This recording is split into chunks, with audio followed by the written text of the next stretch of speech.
Hi guys, just a little tip from the workshop. Three-way fridges from Dometic and Thetford. When you have it on automatic, when it transitions from the car or from a 240 plug in the side of the van to gas, it won't automatically switch over. So don't expect it to happen immediately.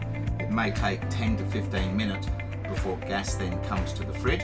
It's okay, that's how they're meant to work, but just be aware of that. If you do need to manually change it over, change from automatic to manual, then the gas will light immediately. Otherwise, just be patient, wait a few minutes, it will change over.